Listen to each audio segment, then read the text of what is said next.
Bienvenue dans ce nouveau podcast. Aujourd'hui, on parle de First Love. First Love qui est le premier solo que Suga présente en tant que membre de BTS, puisque First Love est issu de l'album Wings qui est sorti en octobre 2016. Alors, en 2016, Suga avait sorti sa première mixtape, mais Wings, c'est le premier album où les membres de BTS peuvent présenter un solo. Et j'ai trouvé intéressant de me pencher là-dessus. Surtout que First Love, ce n'est pas une chanson qui est très populaire au sens où on n'en entend pas parler. Voilà, ça fait pas partie des dernières chansons sorties. Elle n'a pas de MV pour l'accompagner. Voilà, j'en entends personnellement peu parler autour de moi, autour des amis qui écoutent BTS. Et donc c'est intéressant d'aller creuser, d'aller voir ces chansons un peu oubliées, j'ai envie de dire, et de voir ce qu'elles contiennent. Surtout que First Love, ça parle du premier amour de Suga. Et ce qui est intéressant, c'est qu'ici, il n'y a pas une relation amoureuse classique qui est dépeinte, c'est vraiment une relation avec son piano et donc finalement avec la musique. Et là, on assiste vraiment à une rétrospective de sa vie et on a accès vraiment à des informations plus intimes, plus confidentielles. Donc c'est vraiment le moment où il s'ouvre sur l'importance que le piano et la musique ont eu dans sa vie.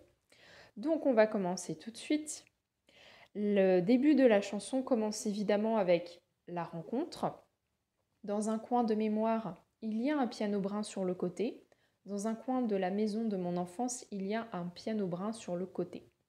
Donc, ceci est la rencontre avec le piano. Ce qui est intéressant, c'est que il y a l'utilisation du parallèle des tailles pour indiquer qu'il était très jeune quand il a rencontré le piano. Je me souviens, beaucoup plus grand que moi, il y avait ce piano brun qui me dominait. Il ne dit pas qu'il l'a rencontré en 13 septembre, en 2006 ou quelque chose comme ça, il n'y a pas de date, il n'y a pas d'âge donné, mais il y a vraiment cette image qui est dépeinte. On a l'image d'un jeune enfant qui contemple un piano brun qui du coup devient beaucoup plus imposant avec cette histoire de beaucoup plus grand que moi qui me dominait. Et en fait, en voyant les paroles, on a cette image mentale qui se met devant nos yeux et on assiste vraiment à la scène finalement. Et ce qui est intéressant aussi, c'est que cette attirance pour le piano, elle n'a pas de fondement, elle n'a pas d'explication rationnelle, en tout cas ce n'est pas donné dans les paroles. Je te dévorais des yeux, tu m'attirais, dès que je t'effleurais de mes petits doigts. Il n'y a pas d'explication, donc ça fait vraiment une rencontre un peu magique. Il y a un petit côté destin aussi, j'ai envie de dire, qui intervient. Et puis, comment dire, on a toujours cette idée, voilà, qui vient avec les paroles qu'il a données à sa mère à l'époque, comme explication en fait à l'attirance avec le piano. Je me sens si bien, maman, je me sens si bien. Donc il y a ce côté évidence entre la rencontre avec l'enfant et le piano. Et en fait, le simple fait de voir le piano, de le toucher, donc pas de le maîtriser encore, ça rend l'enfant heureux. Il se sent bien. Voilà, il y a cette idée d'évidence et il y a cette idée de bonheur qui intervient avec la rencontre. Je jouais du piano partout où mes mains me guidaient. Je ne saisissais pas encore ton importance. Te regarder me satisfaisait. Donc là, c'est en corrélation avec ce que je viens de dire. Et ce qui est intéressant, c'est que nous, on a beaucoup de recul sur la situation parce qu'on sait que Suga est devenu un artiste. Mais à l'époque de cette rencontre, il ne savait pas que ça allait avoir autant d'importance dans sa vie, que ça allait être finalement le point de départ de sa vie d'artiste, j'ai envie de dire. Donc c'est intéressant d'avoir ce recul temporel là-dessus. Et donc la relation, elle continue à être évoquée à travers l'évolution de Suga et donc l'évolution de sa relation. Là, on assiste vraiment à une autobiographie à travers la relation avec le piano. Et donc ensuite, suite au passage de la rencontre, est évoqué le moment où il quitte le monde de l'enfance.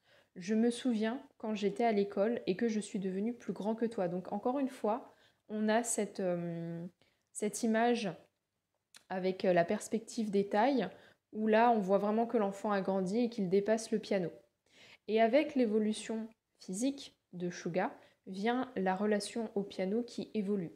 J'ai commencé à te négliger alors qu'avant je t'adorais. La poussière s'accumulait sur tes touches de jade blanc, mais malgré cela je ne saisissais toujours pas ton importance. Donc voilà, encore une fois, on a cette image du temps qui passe à travers l'évocation de la poussière. Et puis on a les sentiments qui commencent à être évoqués, le fait que je te négligeais, mais je ne saisissais pas ton importance. Et ce qui est intéressant là, c'est qu'on arrive dans un passage où la relation, elle est évoquée à sens unique en fait. Comme si Suga se détachait et que le piano éprouvait toujours quelque chose pour lui, mais était laissé de côté. Partout où j'irais, toi, peu importe la situation, tu me suivais, mais je ne comprenais pas qu'on avait touché le fond. Ne me laisse pas ainsi, disais-tu. Donc on a cette idée que le piano s'accroche encore à lui et que le moment de la rupture n'est pas encore arrivé. Et là, il y a un renversement. Il va commencer à faire parler le piano.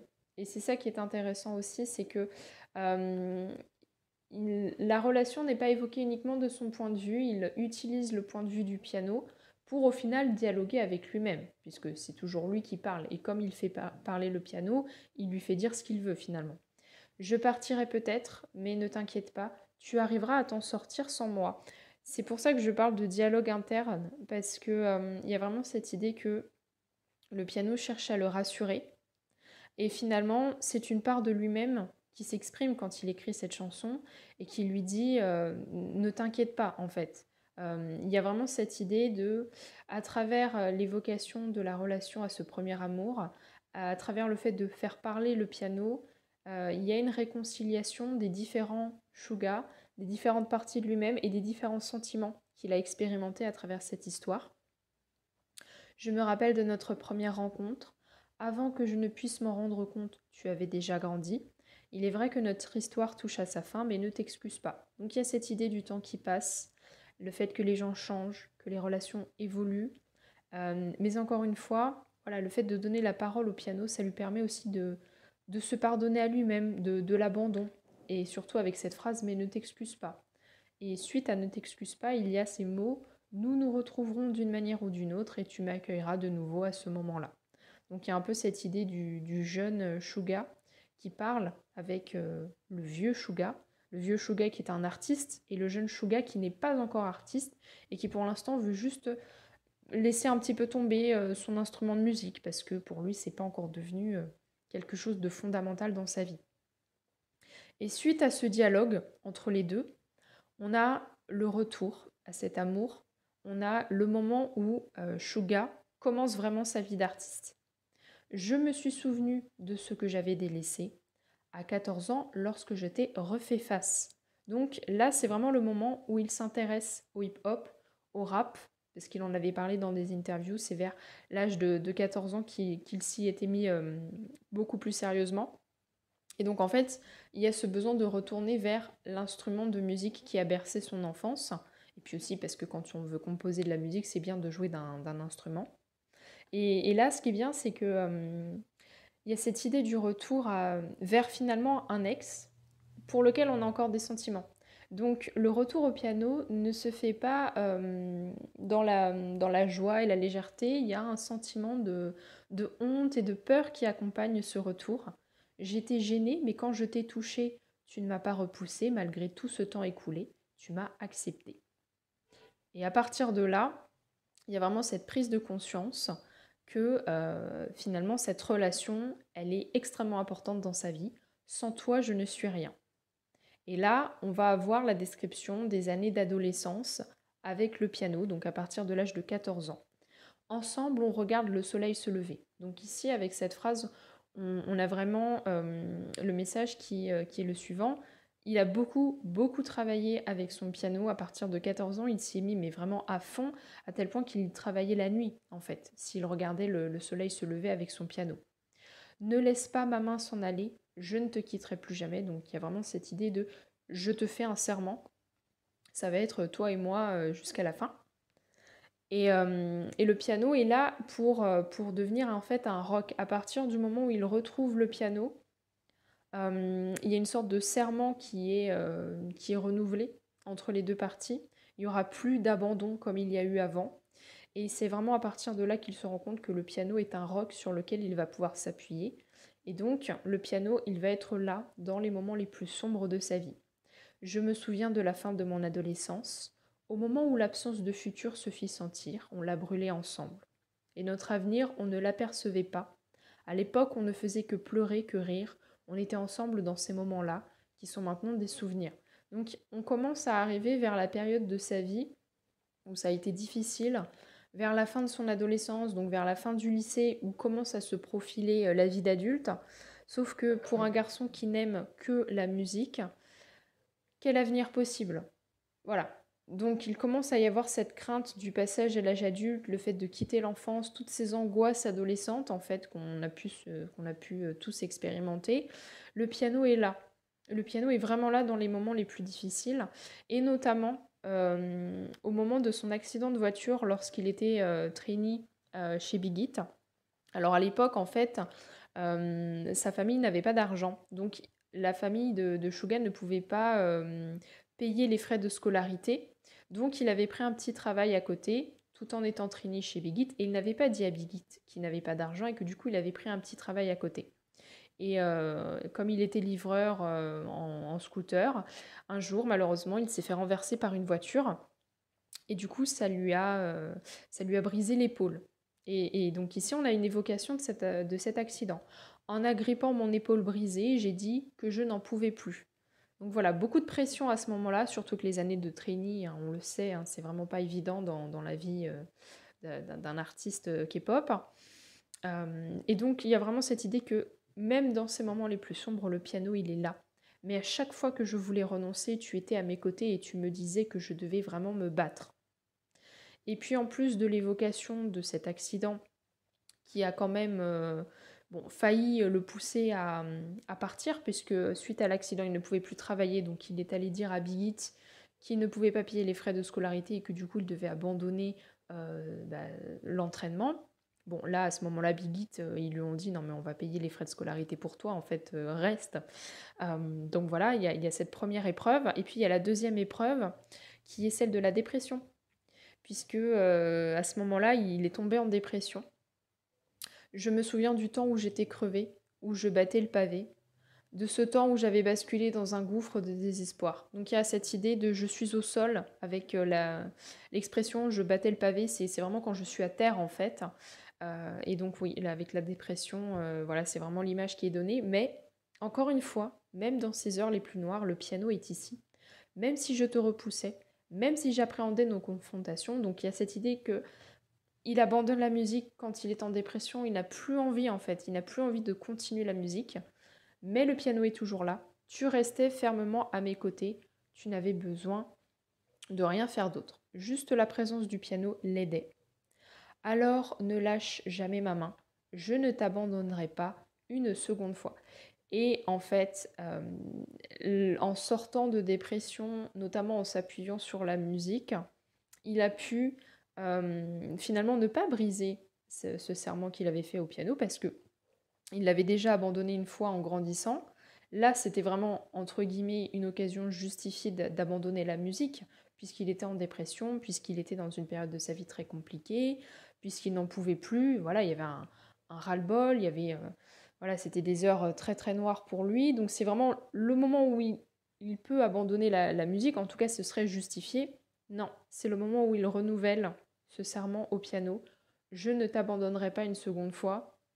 Et en final, c'est en décidant de ne pas abandonner son piano une seconde fois qu'il n'abandonne pas la musique, qu'il n'abandonne pas son entraînement, qu'il n'abandonne pas sa vie d'artiste. Donc le piano est vraiment là dans toutes les situations et le piano l'accompagne vraiment jusqu'au moment où il devient artiste. Ma naissance et la fin de ma vie, tout cela tu veilleras dessus. Donc quand il dit ma naissance et la fin de ma vie, ce n'est pas la vie en tant qu'individu, c'est vraiment la vie en tant qu'artiste. Le piano a donné ce goût de la musique à Suga quand il était enfant. Le piano est réapparu au moment où il s'est lancé vraiment à fond dans la musique. Le piano l'a accompagné dans les moments les plus sombres, dans les moments où il a failli abandonner cette vie de musique et ce rêve de devenir artiste. Mais finalement, en s'appuyant sur le piano, il est sorti des ombres, il est sorti des heures aussi, les plus destructrices. Et donc il a retrouvé cet amour. Moi, ça me fait... plus je parle de cette chanson, plus ça me fait penser à la chanson Black Swan. Mais je ferai un podcast sur Black Swan, mais il y a vraiment cette idée de de la mort de l'artiste et puis de la résurrection. Voilà, donc cette idée de ma naissance et la fin de ma vie, tout cela, tu veilleras dessus. Donc voilà, c'était tout pour ce qui concernait l'analyse des paroles. Donc une très très belle histoire d'amour, franchement. A priori, quand on dit bah, j'ai écrit une chanson sur mon histoire d'amour avec mon piano, ça peut paraître étrange, mais ça nous permet vraiment de voir par quelle période il est passé. Là, il exprime aussi ses sentiments, notamment quand il fait parler le piano, donc c'est très intime, je trouve. Ça permet vraiment de mieux le connaître en tant qu'artiste. Et voilà, c'est un solo très personnel et je trouve que c'est une très belle histoire d'amour. Donc il n'y a pas d'histoires d'amour qui sont moins belles que les autres. Vous pouvez entretenir une histoire d'amour avec un instrument de musique ou quelque chose d'autre, sans que ce soit un être humain, et ça peut être tout aussi beau, voire plus beau qu'une relation d'homme à homme, quoi. Donc voilà, j'espère que ce petit podcast vous aura plu. N'hésitez pas à me dire en commentaire ce que vous en avez pensé, ce que vous pensez aussi de cette chanson de manière générale. N'hésitez pas à mettre un petit pouce bleu si ça vous a plu. Et je vous dis à la semaine prochaine, à lundi 18h, pour un nouveau podcast.